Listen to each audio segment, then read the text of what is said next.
No quiero envejecer. Capítulo 8. La muerte como verdad ineludible.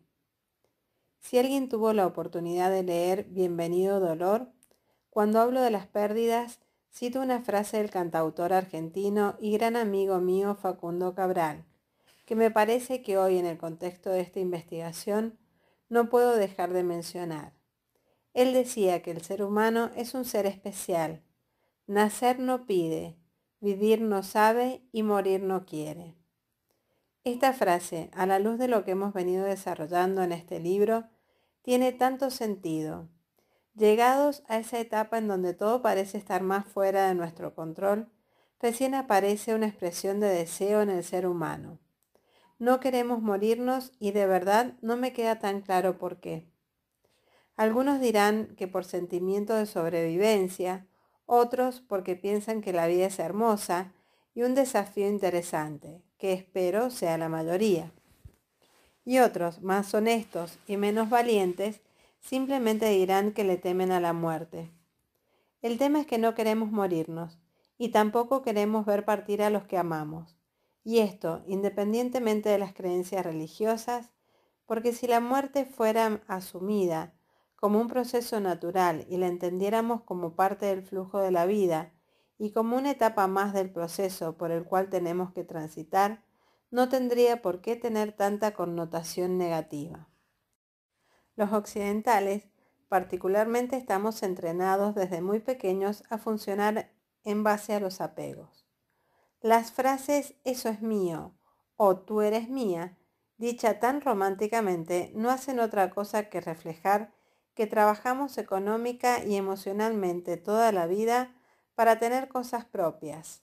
Una casa, un auto y tantas otras que, como en este libro hemos concluido, ponen nuestras seguridades afuera y no dentro de nosotros. Al funcionar con tal sentido de propiedad, caemos en la ilusión del control, de que todo depende de nosotros y está determinado por la voluntad o en el mejor de los casos por la buena suerte. A esto se le suma una serie de miedos a que la vida nos quite eso que juramos nos pertenece y nos da seguridad. Pero aunque estemos firmemente entrenados en apegarnos, en sufrir tanto cuando se nos pierde algo, alguien se nos muere o se nos va, nos roban o cuando algo mío me fue arrebatado, hay algo que no depende de nosotros, que trasciende a todo, el paso del tiempo y la muerte, que son procesos ineludibles e inminentes en nuestra vida. La única absoluta certeza que tenemos al nacer es que empezamos a envejecer en ese mismo momento y que algún día moriremos. No hay nada más certero y absoluto, y por lo tanto, la forma en que se asuma esa realidad parece ser clave en cómo una sociedad no solo enfrenta la muerte, sino que, por complemento, enfrenta a partir de ello la misma vida. Otra verdad que tiene que ver con la linealidad desde lo que nosotros concebimos la vida es que asumimos que los viejos se mueren primero que los jóvenes o los niños y por lo tanto a medida que van pasando los años se hace cada vez más presente y consciente el fenómeno de la muerte y de todo lo que tratamos de hacer para evitar que nos venga a buscar. Esto resulta contradictorio porque todos tenemos experiencias más o menos cercanas que nos evidencian que la vida es de una fragilidad tremenda y que en cualquier momento podemos dejar de vivir, por lo que debiéramos estar preparados para ello. Esta preparación tiene dos sentidos. Independientemente de nuestras creencias, por un lado, sabemos que para alejar la muerte tenemos que cuidarnos tanto física como emocionalmente. Y por otro, aún sabiéndolo, hacemos todo lo contrario. Habitamos un mundo donde la mitad se muere de hambre y la otra mitad está obesa, donde el sedentarismo, el exceso de trabajo, el alcohol y el tabaco nos acercan todos los días a la muerte, sin que tengamos ninguna conciencia de que estos son actos suicidas que nos conducen ineludiblemente a ella. Es curioso cómo actuamos. Conducimos vehículos y corremos riesgos siempre coqueteando con la muerte, sin tener muy claro que somos seres con fecha de vencimiento y que, al menor descuido, ésta tocará nuestra puerta. pareciera que muchos hacen todo lo posible para morirse, aunque el discurso sea exactamente lo opuesto. Quizás esto se debe, en algunos casos, a una conciencia de la muerte mal entendida. Como saben que van a morir, se endeudan, comen y toman hasta reventarse, sin, a mi juicio, asumir que están jugando con fuego. Si no, basta ver a muchas personas a las que las vidas las ha puesto en un punto de quiebre y cómo esas conductas tan intensas cambian drásticamente. Por otro lado, si creemos que nos vamos a morir y que ahí se acaba todo, entonces debiéramos dar lo mejor de nosotros para dejar un buen recuerdo en los que queremos. Intentaríamos decir todos los días que lo sentimos, haríamos felices a nuestro entorno, nos cuidaríamos para no dejar solos a los que amamos.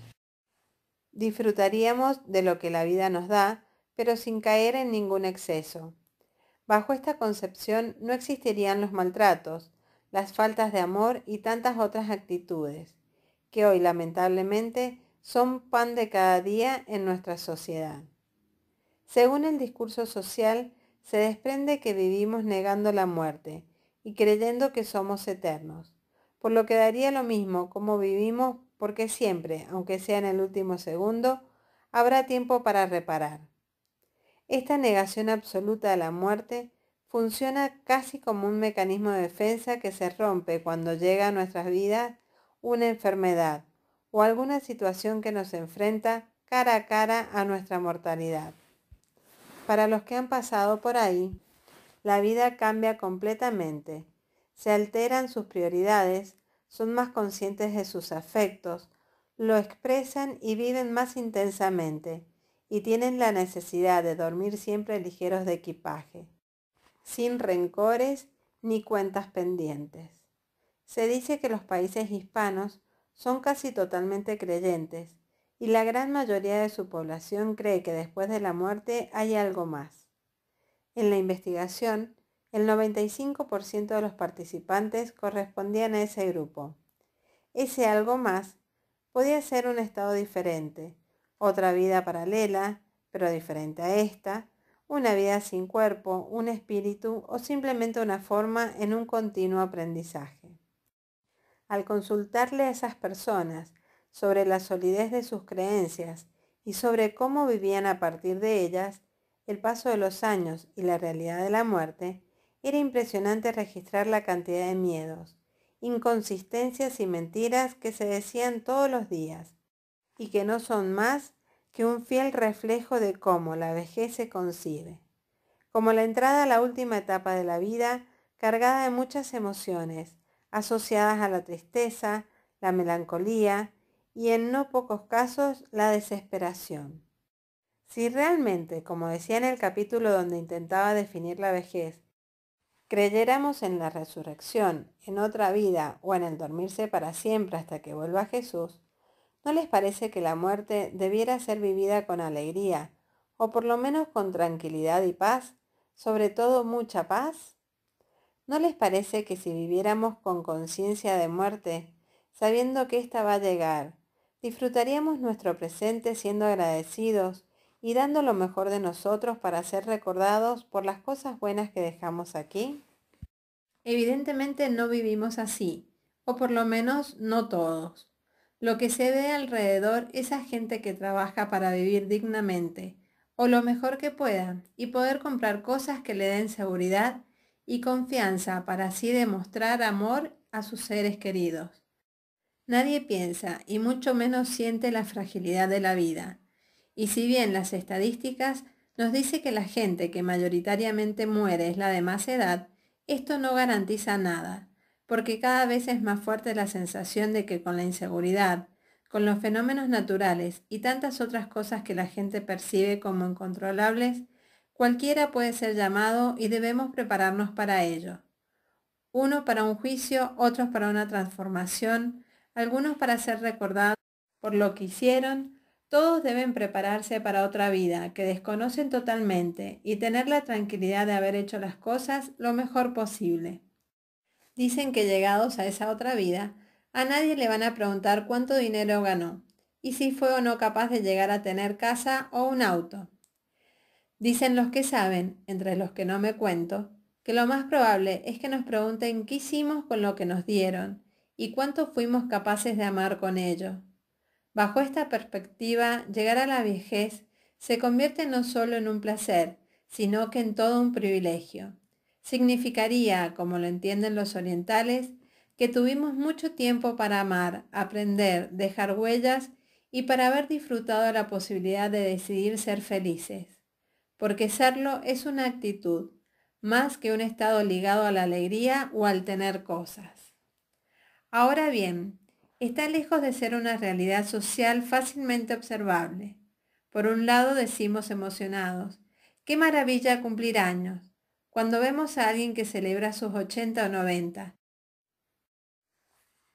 Pero cuando celebramos los nuestros, hay un dejo de rabia y nos negamos a celebrar la vida como una fuente de sabiduría y enriquecimiento espiritual. Es como si no nos diéramos cuenta de que cumplir años renegando, no poniendo velas ni celebrando, es estar absolutamente muertos. Le tememos tanto a la muerte que se ha empezado a producir una aberración, a mi juicio, consolidada por la gran industria médica, que es la enorme cantidad de personas que mueren en los hospitales y las clínicas, y no en sus casas. Entiendo que hay casos en los cuales no queda otra alternativa, pero hay muchos en los que, si bien es un hecho que no hay nada más que hacer, la familia insiste en que se intente algo más, o el establecimiento opina que todavía se podría probar una nueva intervención. Creo que parte de asumir este proceso como natural también nos obliga un buen morir. Y eso evidentemente siempre va a ser en casa, en nuestra cama, con nuestros olores y en los brazos de las personas que amamos y que nos aman. Me parece indigno que uno se entere de la muerte de alguien que uno ama por la llamada telefónica de un establecimiento de salud. Me parece inhumano que alguien parta sin tener entre sus manos la mano de un ser querido y sin ver su rostro. No habla bien de cómo enfrentamos la muerte que esto esté pasando tan masivamente. Es común escuchar que la gente buena se va rápido, que se muere primero, y los que quedamos, ¿qué somos? ¿Seres malos y oscuros que tenemos que pagar con el castigo de estar vivos? No tengo la respuesta al por qué se muere gente que no debiera haberse ido porque era noble y aportaba a que este mundo fuera mejor. Pero sí estoy segura de que hay mucha gente viva muy noble, que afortunadamente envejece y nos acompaña largo tiempo. No somos todos malos los que estamos aquí, ni tampoco eran tan ángeles todos los que se fueron. Hay de todo en todos lados, y el cumplir años siempre debiera ser una fiesta y un homenaje a la vida. Distinto es pensar, como creen muchos, incluida yo, que todos vinimos a este mundo para algo, que tenemos una misión y que ella se puede cumplir dentro del vientre de la madre, a los 2 años de vida, a los 15, a los 90. Y esto es lo que determina la partida de este lugar llamado tierra. Pero si de todo esto no se habla, de la muerte, de la vejez, mucho menos. En la investigación solo el 45% había hablado con su familia de cómo y dónde quería envejecer y qué necesitaba para que este proceso fuera óptimo. Muchos en el estudio me decían que cuando a los 45 o 50 habían conversado el tema con los hijos, amigos o en el trabajo, la reacción de los demás era siempre la misma. ¿Para qué tocas esos temas? ¿Estás con depresión? ¿Fuiste al médico y te encontró algo? Si eres joven aún, no pienses en eso. Te ves increíble, nadie pensaría la edad que tienes, etc. Todas estas frases que decimos y escuchamos a diario reflejan la profunda evasión frente a un tema que es inevitable y que todos debiéramos conversar para prepararnos y enfrentarlo de la mejor forma. Si así enfrentamos la vejez, con la muerte es mucho peor, porque incluso existe la creencia popular de que hablar de ella es como llamarla, y por lo tanto es mejor ni siquiera mencionarla. He escuchado a tanta gente sabia hablar de la muerte contando cómo quieren morir y a tantos reprochándoles que de esas cosas no se habla y que no les gusta escuchar de temas como ese.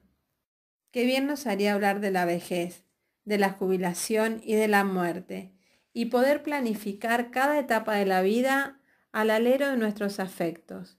Y así, si tenemos el privilegio de llegar a cumplir muchos años, lo podemos hacer con alegría y no en esa negación que nos lleva a sorprendernos de los cambios con cierta rabia e impotencia por no poder hacer nada al respecto.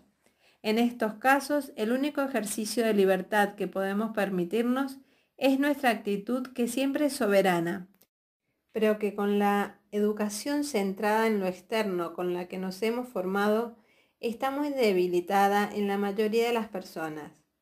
Vivimos con la sensación de que tenemos la vida que nos tocó y no somos capaces de percibir que ésta la hemos construido con acciones y con omisiones, independientemente de las condiciones en las que nacimos. Hay millones de historias en las que la voluntad y las ganas fueron capaces de romper todos los predictores de pobreza, enfermedad y malos diagnósticos. Nos vamos a morir. ¿Qué duda puede caber? ¿No será mejor hablar de ello privada y públicamente y modificar el cómo estamos viviendo para prepararnos para ese evento, estando tranquilos, dando lo mejor de nosotros, siendo consecuentes con nuestras creencias, pero por sobre todo celebrando la vida mientras la tengamos, para que no nos encuentre al final distraídos, como dice Facundo Cabral, y siendo incapaces de modificar tantos años de negación en los actos y en las palabras? La vejez es la última etapa de la vida y la muerte el último paso de la vejez. Si a los 30 años leyéramos este libro y escucháramos con el corazón a todas esas voces que alimentaron esta investigación, tendríamos que cambiar muchas elecciones y redefinir muchas de nuestras prioridades, para así estar preparados para estos momentos tanto económica como afectivamente. Si fueran muchos, sin duda, la sociedad tendría que dar respuesta a un movimiento que exige ser escuchado en sus afectos, en sus motivaciones y en sus miedos frente a todos los misterios de la vida, siendo el más importante, sin lugar a dudas, la muerte.